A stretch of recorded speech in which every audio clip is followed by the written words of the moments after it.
Nicolau II perdeu a Guerra Russo-Japonesa? Na verdade, a Guerra Russo-Japonesa não teve ganhadores nem perdedores, pois foi realizada uma negociação entre os dois países que firmaram um acordo. Também devemos destacar que a iniciativa de buscar um acordo não foi da Rússia. No verão de 1905, o Japão começou a buscar a paz por meio de mediação dos Estados Unidos. Mas quem se beneficiou com esse acordo? Difícil dizer, pois tanto os russos como os japoneses se diziam lesados.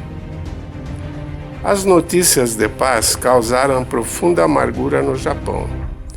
Havia luto no país e casos frequentes de suicídio, harakiri, entre os oficiais.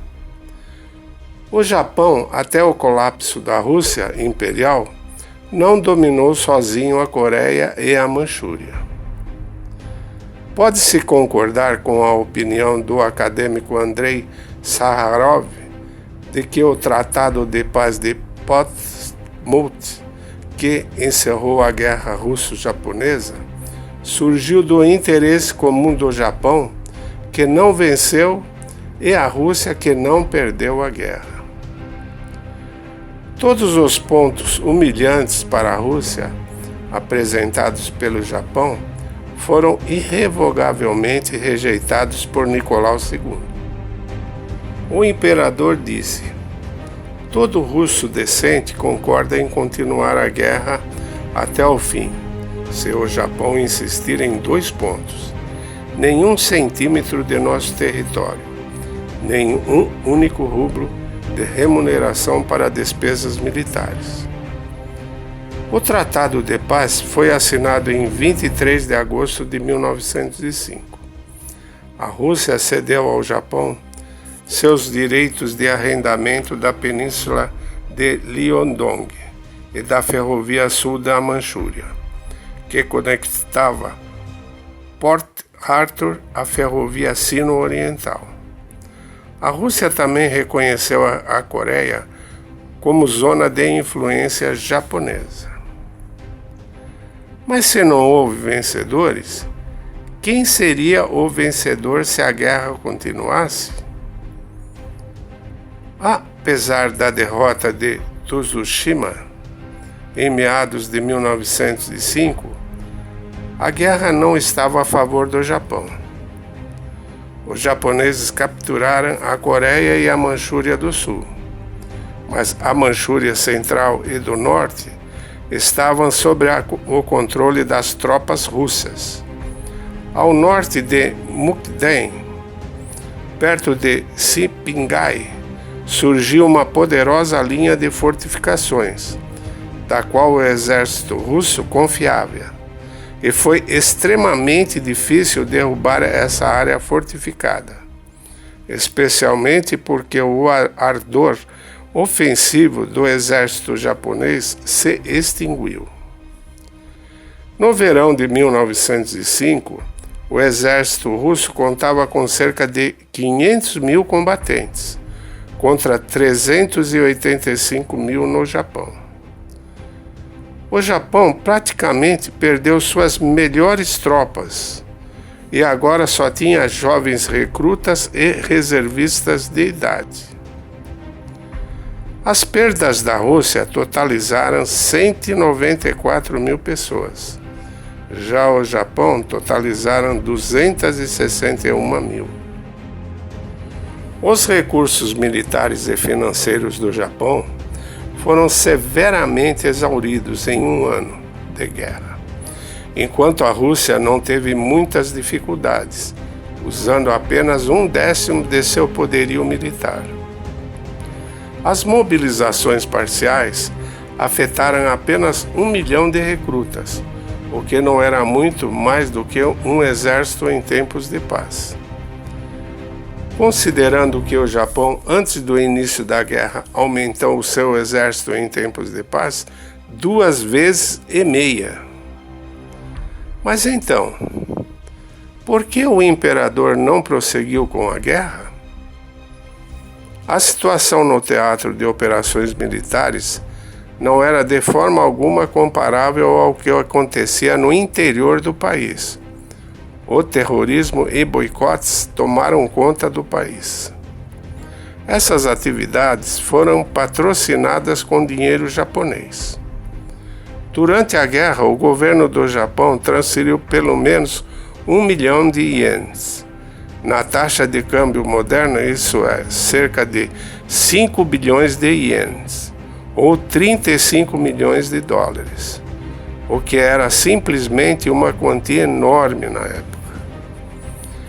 Esse dinheiro foi distribuído entre grupos separatistas da Rússia e terroristas profissionais, como a facção de Lenin. Em 4 de janeiro de 1905, com dinheiro japonês, os bolcheviques publicaram a primeira edição de seu jornal Vperjod. Nesse sentido, o derrotismo de Lenin adquire o significado não apenas de convicção política. Em fevereiro de 1905, Lenin se encontrou com o frustrado líder dos trabalhadores Gapon. Nessa reunião, Lenin e Gapon concordaram em unir as forças dos bolcheviques e socialistas revolucionários em um levante armado. Gapon falou sobre a necessidade de transferir uma grande quantidade de armas para São Petersburgo. Em breve, essas armas serão compradas com dinheiro japonês. Mas em que medida o fim da guerra foi causado pela turbulência que começou no país? A turbulência que começou em janeiro de 1905 varreu todo o império. Dezenas de pessoas foram mortas por terroristas todos os dias. De janeiro de 1905 a 1907, terroristas mataram 9 mil pessoas. De janeiro de 1908 a janeiro de 1910, 7.634 pessoas. O número total de vítimas do terror foi de 16.634 pessoas.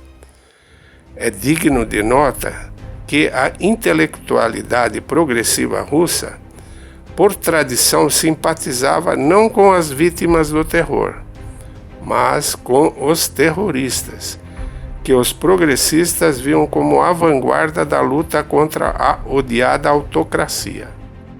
Em meados de 1905, o país estava paralisado por uma greve geral. Ferrovias e fábricas estavam ociosas, de Varsóvia aos Urais. Navios descarregados ficavam no cais. A agitação começou nas unidades militares. Com grande dificuldade, conseguiram pacificar as unidades rebeldes e limpar as ferrovias da Sibéria e do Transbaikal, que na verdade estavam nas mãos dos revolucionários. Mas nessas estradas, as tropas seguiram para a frente da Manchúria. A consciência da necessidade de acabar com a guerra com o Japão chegou ao imperador Nicolau II imediatamente após a perda do esquadrão do Pacífico. No entanto, o imperador imediatamente enfatizou: estou pronto para acabar com a guerra, que não comecei com a paz. se as condições propostas atenderem à dignidade da Rússia. Não nos considero derrotados. Nossas tropas estão intactas e acredito nelas. Outra acusação contra Nicolau II é que ele jogou a Rússia em uma guerra sem sentido contra o Japão. Isso não é verdade. O imperador não queria um confronto militar com o Japão, embora estivesse se preparando para isso. Mas o Japão não permitiu qualquer possibilidade de acordo e, em 27 de janeiro de 1904, começou a guerra com um ataque traiçoeiro ao esquadrão de Port Arthur.